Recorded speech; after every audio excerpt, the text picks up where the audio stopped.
Food addicts by Neethu. അപ്പൊ കുറേ ദിവസം നമ്മുടെ ഓണത്തിന്റെ സദ്യന്നൊക്കെ ഒരു മോചനമായിട്ട് ഇന്നലെ മിനിഞ്ഞാന്നൊക്കെ ഞാൻ ഫിഷ് കറി മീൽസ് കഴിച്ചു. പക്ഷെ എനിക്ക് വ്ളോഗ് എടുക്കാനുള്ള ടൈം കിട്ടിയില്ല. അപ്പൊ ഇന്ന് അമ്മയുടെ സിസ്റ്റർ ഒക്കെ വന്നതിന്റെ പേരിൽ അമ്മ തന്നെ കിട്ടിലും ഫിഷ് കറി കണ്ടാൽ തന്നെ അറിയാം നല്ല കളറൊക്കെ ഉണ്ട്. കഴിച്ചു നോക്കിയിട്ട് പറയാട്ടോ ശരിക്കും ഉണ്ടോന്ന്. അപ്പൊ ഫിഷ് കറിയൊക്കെ വെച്ചിട്ടുണ്ട്. അപ്പൊ ഇന്ന് നമുക്ക് ലഞ്ച് എക്സെട്ര ഉണ്ട്. പതിവ് പോലെ ഞാൻ ഇന്നും അടുക്കളയിൽ കയറിയിട്ടില്ല. ഞാനിപ്പോ പൊങ്ങിയതേ ഉള്ളൂ. കഴിക്കാറായപ്പോ കറക്റ്റ് പൊങ്ങിയതാണ്. അപ്പൊ നമുക്ക് സമയം കളയാതെ പ്ലേറ്റ് ചെയ്യാം. അപ്പൊ ആദ്യം തന്നെ നമ്മുടെ 50% തവിടുള്ള നല്ല കുത്തിരിച്ചോറ്. ഇന്ന് അത്യാവശ്യം കുറച്ച് വെന്തിട്ടുണ്ട് കേട്ടോ ചോറ്. അപ്പൊ കുറച്ച് ചോറ് വിളമ്പിയിട്ടുണ്ട്.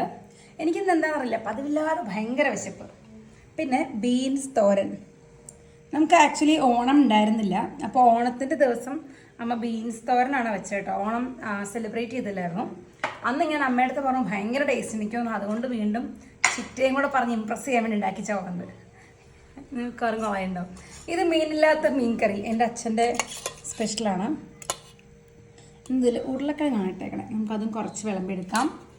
അപ്പം അതും എടുത്തിട്ടുണ്ട്. പിന്നെ ഇന്നലത്തെ ഒരു സ്പെഷ്യലായിരുന്നു ഇത്. ഇന്നലത്തെ ബാക്കി കുറച്ച് ഇന്നും കൂടെ വറുത്ത് വെച്ചേക്കണം. കുഞ്ഞു ചാള. ഇന്നലെ ഭയങ്കര ടേസ്റ്റ് ആയിരുന്നു. കാരണം ഞാനാണ് ഇന്നലെ വറുത്തത്. ഇന്ന് അമ്മയെ വറുത്തത്. ഇന്നിപ്പോൾ അത്ര ടേസ്റ്റ് കാണാൻ വഴിയില്ല. കേട്ടപ്പോൾ അവിടെ നിന്ന് എറിയല്ലേ. അപ്പം നമ്മുടെ കുഞ്ഞു ചാള വറുത്തതാണ് കേട്ടോ. പൊള്ളിച്ചതൊന്നും വിചാരിക്കരുത്. ഫുള്ള് ഫ്രൈ ആയിരിക്കും. എന്നെ നോക്കി പേടിപ്പിക്കണ്ട്. പിന്നെ ഇത് ഉള്ളിച്ചമ്മന്തിയാണ്. ഇതിലേക്ക് ഒരു ഇത്തിരി പുളിയും കൂടി തിരുമിയുണ്ടല്ലോ. ഇത് പുളിയും മുളകും പോലെ ആവും. ഞാൻ കുറച്ച് ചമ്മന്തി വെറുതെ ഒരു പേരിനെടുത്ത് വെച്ചിട്ടുണ്ട്. പിന്നെ ഇത് ഇന്നലത്തെ ക്യാബേജ് തോരനാണ്. ഇത് ഞാൻ ഉണ്ടാക്കിയതാണ്. എനിക്ക് ഇന്നലത്തെ ഒന്നും ഇഷ്ടമായില്ല. പിന്നെ ഞാൻ വെറുതെ വെജിറ്റബിൾ ആണല്ലോ എന്നോർത്ത് മാത്രം എടുക്കണം. ഇത് ഇന്നും എടുത്ത് കളഞ്ഞില്ലെങ്കിൽ അമ്മ നാളെ വെച്ചത്. പിന്നെ ഓണത്തിനുണ്ടാക്കിയ മാമ്പഴക്കൂട്ടൻ കളന്നൊക്കെ ഫ്രിഡ്ജിൽ തന്നെ ഇരിക്കുന്നുണ്ട്. അത് അച്ഛനും കൊടുക്കാൻ. അപ്പം ഇന്ന് നമ്മുടെ സ്പെഷ്യല് ഇന്നത്തെ അയിലക്കറിയാണ്. അയിലക്കറി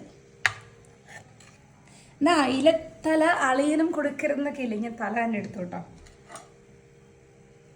ആഹാ, കറി കണ്ടിട്ട് നല്ല സൂപ്പറാവുന്നുണ്ട്. നമുക്ക് തന്നെ മണടിച്ചു. പിന്നെ ഇത് നമ്മുടെ കുറച്ച് അച്ചാറാണ്. സ്പൂൺ എടുക്കാനുള്ള മടി കൊണ്ട് നമുക്കിങ്ങനെ കുടഞ്ഞെടുക്കാം. കാരണം എൻ്റെ വൈറ്റ് ഡ്രസ്സ് ഇടാവും. ഇനി ഒരു സ്പെഷ്യൽ സാധനമുണ്ട്. ഇത് ഇന്നലെ ഉണ്ടാക്കിയ കേര മുളകിട്ട കറിയാണ്. നന്നായിട്ട് പറ്റി അതിൻ്റെ കളർ നോക്കി. ഇതും കൂടെ നമുക്കൊരു സൈഡിൽ കുറച്ച് ഒഴിച്ചു കൊടുക്കാം.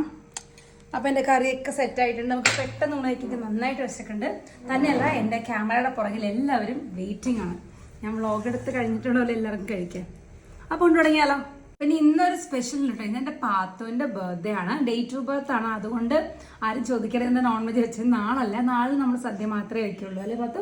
ഡേറ്റ് ഓഫ് ബർത്തിന് നമ്മൾ ഇങ്ങനെ ഇതൊക്കെ പ്ലാൻ ചെയ്തു. പിന്നെ ഡിന്നറിന് ഞങ്ങളൊരു സ്പെഷ്യൽ സ്ഥലത്ത് പോകാൻ പ്ലാൻ ചെയ്ത് വെച്ചിട്ടുണ്ട് അല്ലേ. അന്ന് വീട്ടിലില്ല. അപ്പോൾ ആദ്യം പാത്തുക്കുട്ടിന് തന്നെ കൊടുക്കാം. പക്ഷെ അമ്മമാർ കഴിക്കാതെ കൊടുക്കാൻ പാടില്ല. എരിവ് കുറയില്ല. ഇത് അമ്മമ്മ വെച്ച പുതിയ മീൻകറിയാണ്. ഈ മീൻകറിയുടെ കളർ കണ്ടറിയാതെ കിടുവാന്ന്. നമ്മളോടുള്ള സ്നേഹത്തിന് വെച്ചേക്കണമെന്നല്ല, സുതിച്ചിട്ടോടുള്ള സ്നേഹത്തിന് വെച്ചേക്കണം. സൂപ്പർ. കളർ കണ്ടപ്പോൾ തന്നെ എനിക്ക് മനസ്സിലായി കിഡിലെ മീൻകറിയാണ്. അപ്പം ഇനി ഞാൻ ഒരു ഉരുള അമ്മയുടെ മീൻകറിയും കുറച്ച് ഒരു വക ഞാൻ കഴിക്കട്ടെടാ. അവളെ കഴിക്കട്ടെ. ഇനി ഞാനൊരു ഉരുള പോവാണോ ഒരു ഉരുള ബീൻസും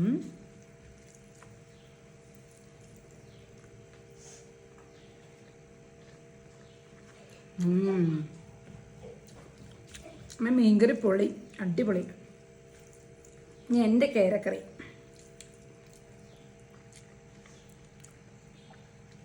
സൂപ്പർ. ഇതിപ്പോൾ ചോറ് കൂടുതൽ എടുക്കേണ്ടി വരുമല്ലോ ഈശ്വര.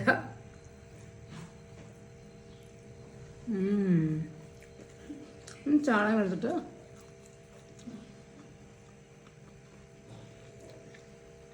അപ്പം ഞാൻ കഴിച്ചു നോക്കട്ടെ. എല്ലാവർക്കും ബൈ ബൈ.